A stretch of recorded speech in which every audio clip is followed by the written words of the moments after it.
Cricket, cricket. You know what? We don't have time for editing these days, and I really don't want to put the effort into it because there's other things I probably should be doing with my life right now, which is part of what this video is going to be about. So, we're just working with a flashlight right now because I'm really not trying to use the battery up for my car. This is a scare I recently had that just kind of delayed my entire, ride sharing stuff, and I don't know why I continue doing this. I think I'm just stuck in a loop of source of income, which, yeah. I felt a little happy. I think it might be the coffee. Terrible coffee, okay? This is instant coffee. I've had to, stop buying my daily coffee because it just doesn't make sense to me to... I knew this before. I listened to the Latte Factor, by, oh my god, what is this author's name? Okay, I put him as one of my favorite authors, but I don't even remember his name. What kind of reader am I? Jesus.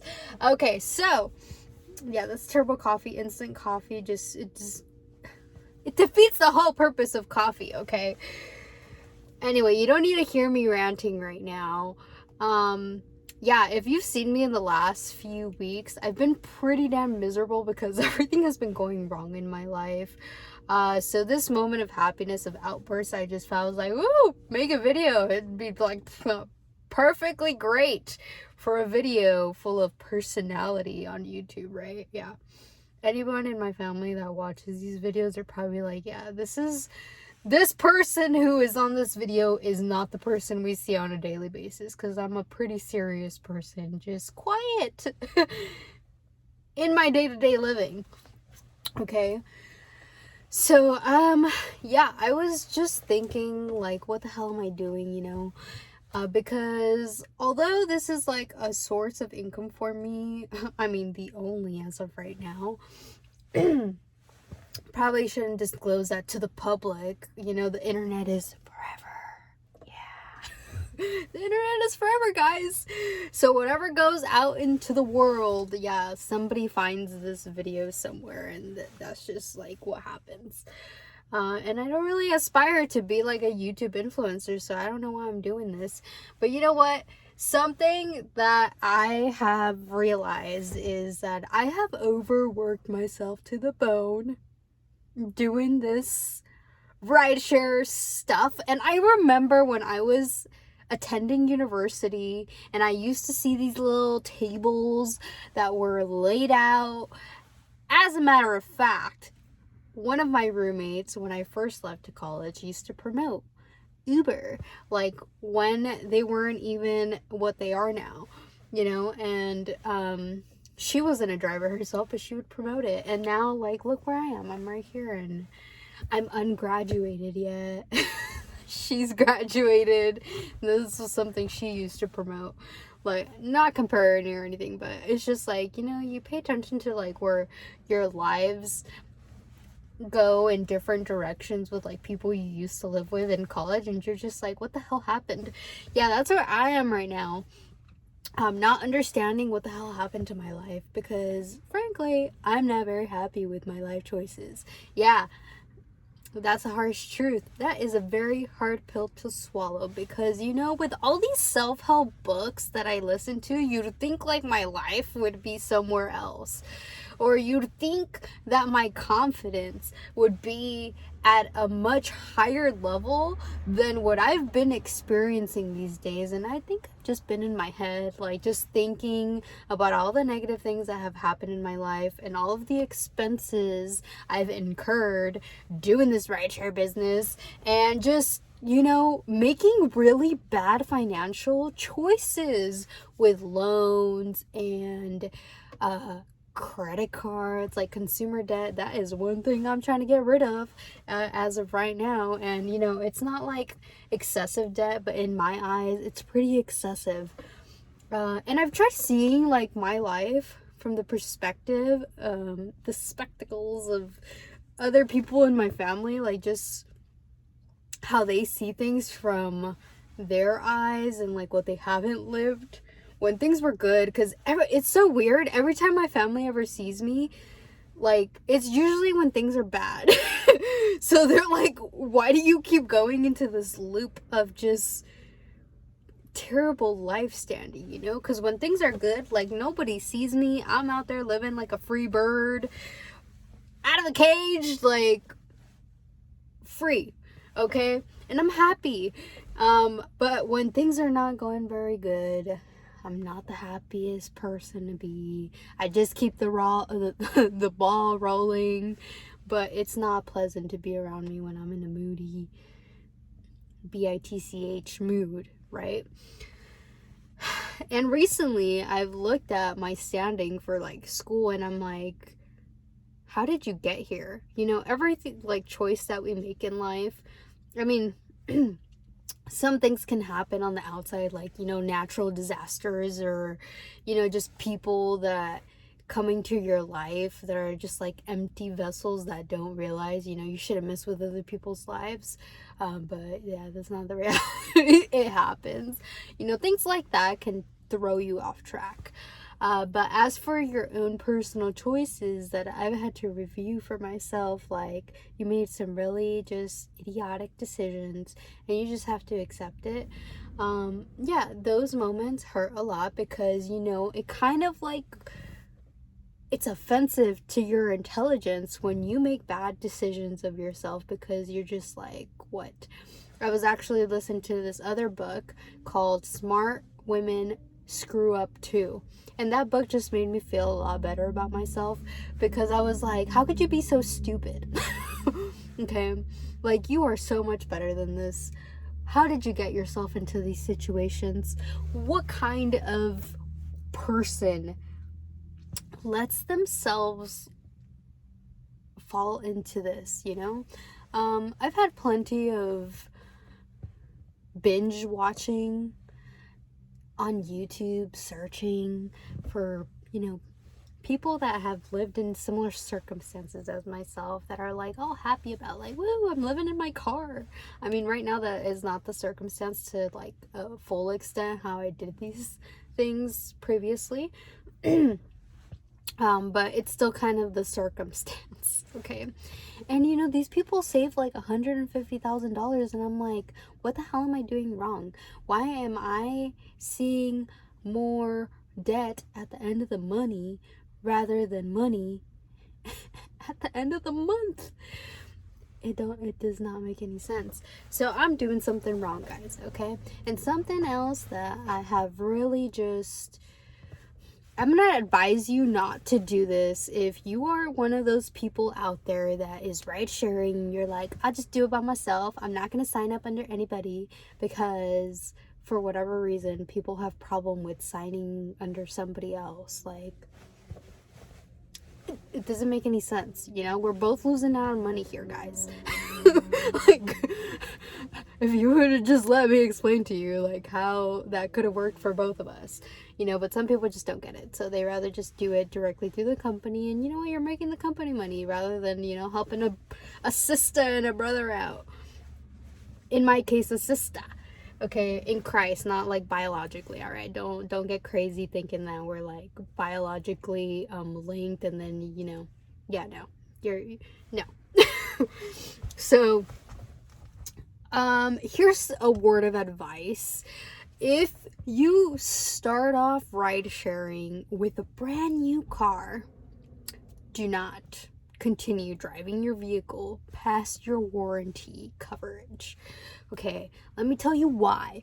Because if you don't have the funds to continue paying for the services, or continue paying for the parts that you're going to have to replace when your car starts depreciating, and you are not an actual business, like self-employed. I honestly don't understand this about Uber or Lyft. Like, how do you call us independent contractors, but we're still kind of like linked to you? And then, like, who do we file? Like, I was looking at solo IRAs, and what is it?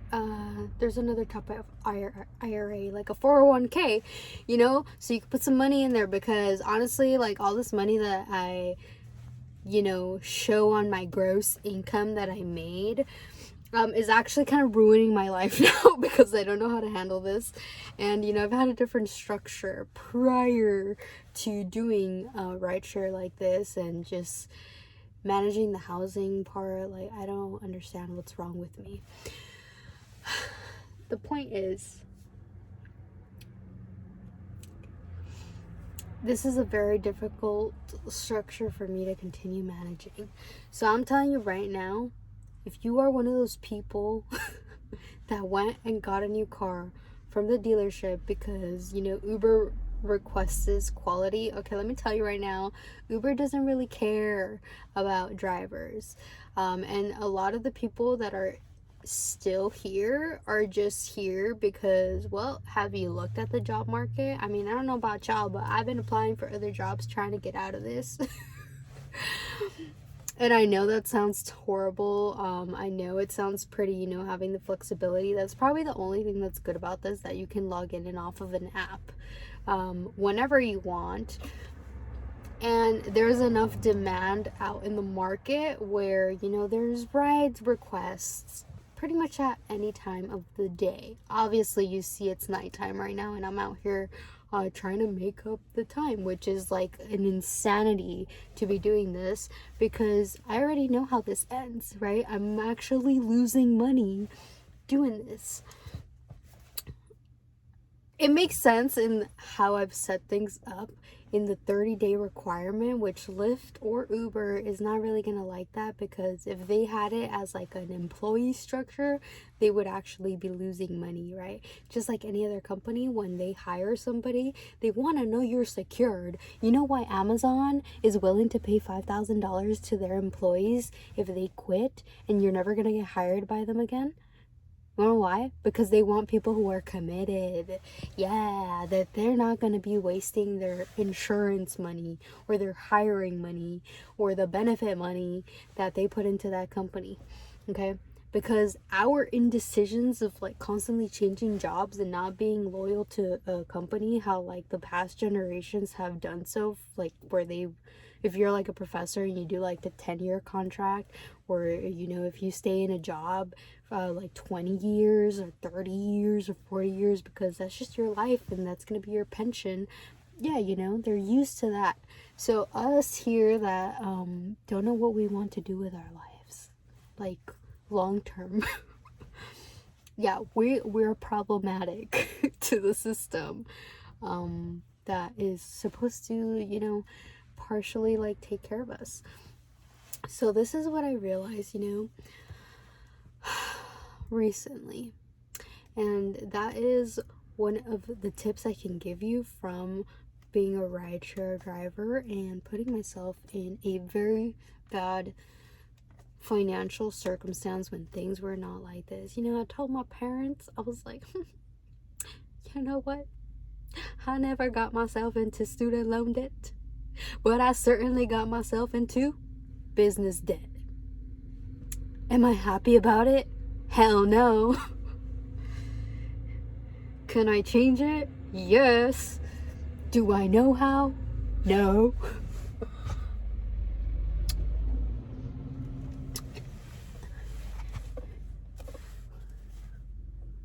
I better figure it out.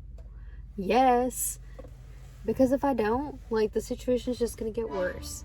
And yeah, this is the unfortunate part of this. Okay, so I'm looking for a career change. I kind of this is another advice for those of you that are probably getting right out of high school and you're being sold the dream of going to a 4-year, which is totally fine. Okay, because a lot of people that do go to 4 years do actually make more money, or they just go into careers that are like of your interest. I personally have had a very difficult time my whole life deciding what I wanted to do with my life because, well, my network of people, well, not a lot of people were around the CSU or UC system, so I've had to ask myself that question a lot.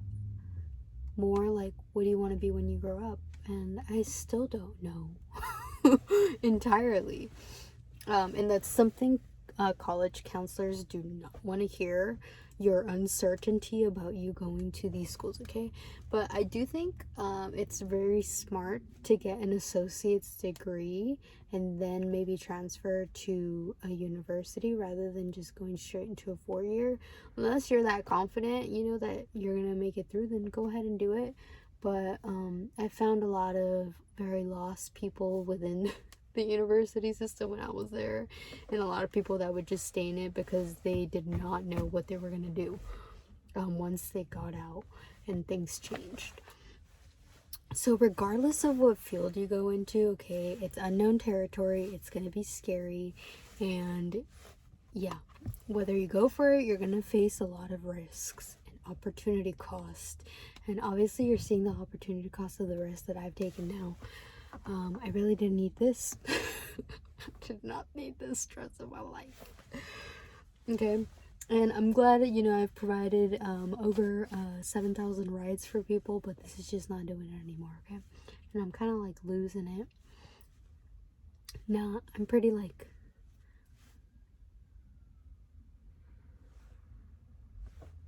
Sorry, there's some people on this lot.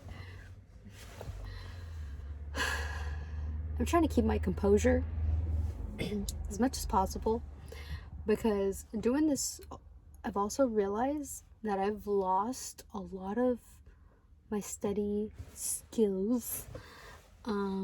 Just even in the process of learning other languages, this isolation has also negatively affected me in the sense of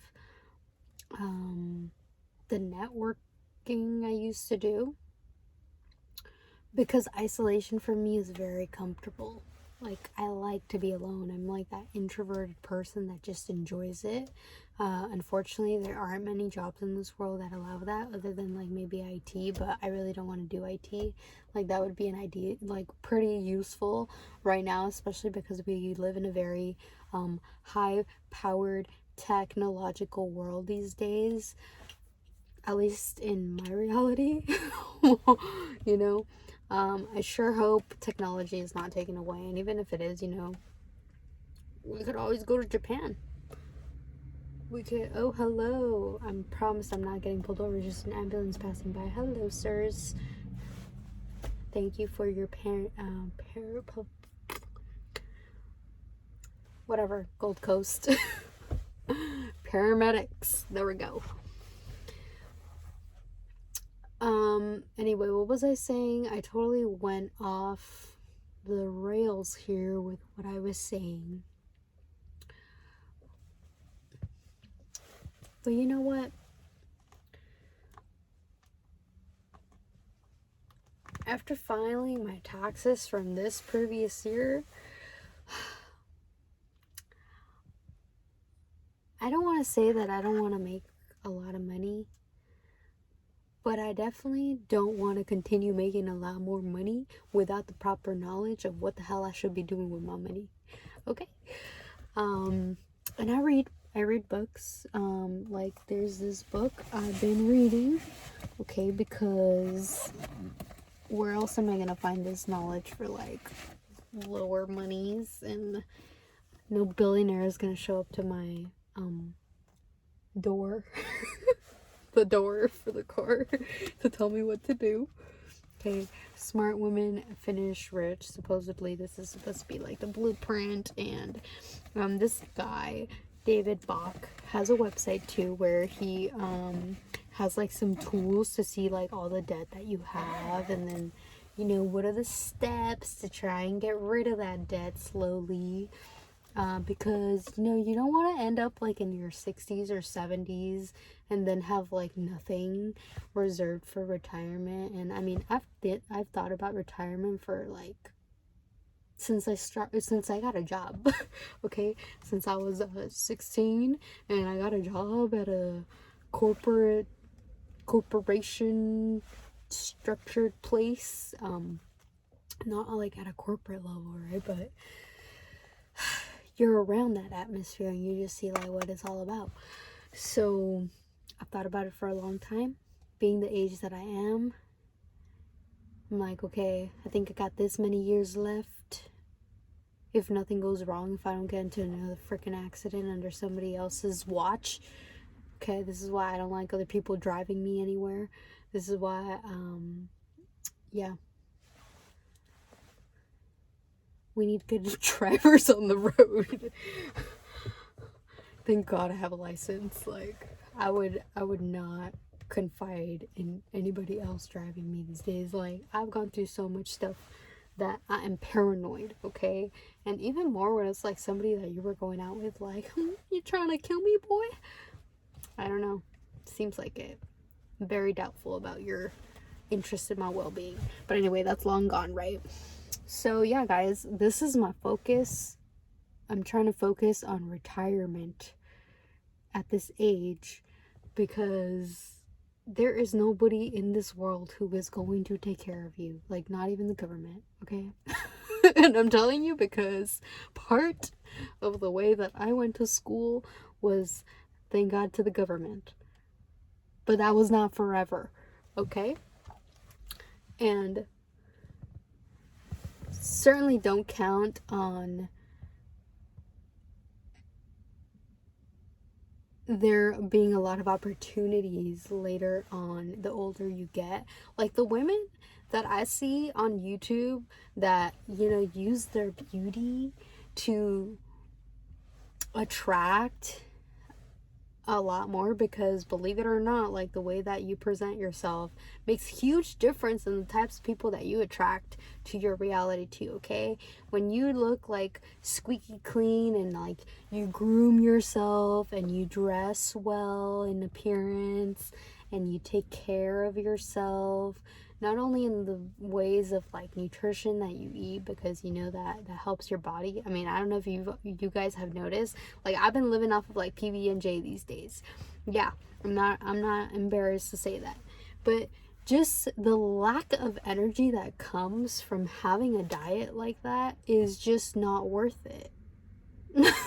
Okay, and then when I eat fruits and like veggies, I feel a lot more energized. I feel a lot happier because you know what? I'm missing those nutrients like the vitamin C and the zinc and everything that makes your body healthy. So I've had to pay attention to that more and just making sure I don't have iron deficiencies either, just because, you know, actually I'm not even going to disclose that private information just out of respect.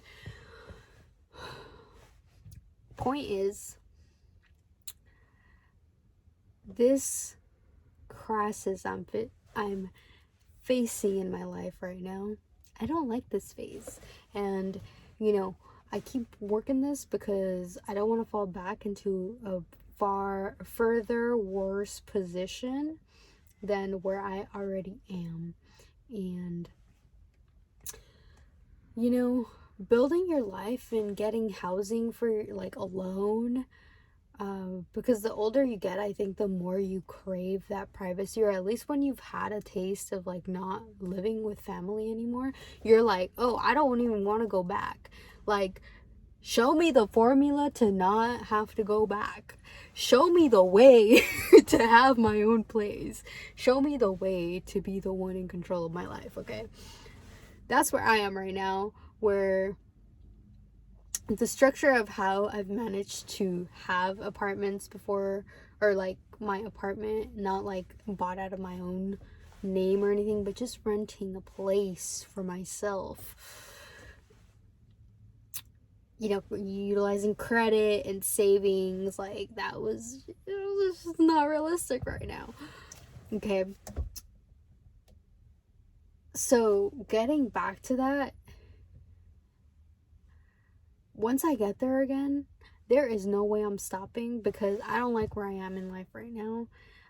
This is not life. Like, sure, you could save money living in your car or doing stuff like this. I think I really forcefully, just because of the circumstances that happened in my life with like the kicking out part and having to go to court and having to like keep my time busy with this, which is now biting me in the booty and in the financial department. in the sense of this is too much money going out and not enough coming in. Okay, it's just not a good deal. It doesn't make sense. It makes sense in the place of servitude, in serving the masses, but it doesn't make any sense in my pocket money, in my bank account. Okay?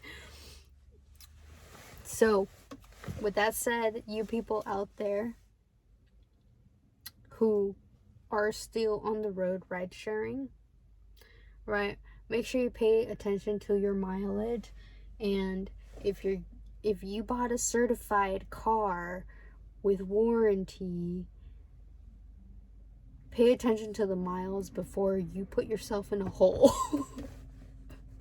Okay? A financial hole that you are not going to get out of if you don't strategize on ways to get out of that situation. Okay, I really don't like posting these videos because I don't know who watches or who passes on the messages to other people, but this is just a reality. Like I said, the internet is forever. Once I take this video down, that's the only way that y'all are not going to see this anymore. Okay? But this lifestyle doesn't make sense. It's not what I envisioned for myself. Okay?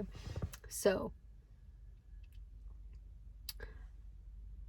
I'm gonna cut this video off now, and I'm gonna go do rides, get these bonuses in, because I'm not gonna lose the standing I currently have, but I'm definitely gonna be seeking out other opportunities that make me more money than this. And you know, you can live comfortably with like a very average pay, but when you aggressively want to pay off your debt, so you have the structure of things that you used to have,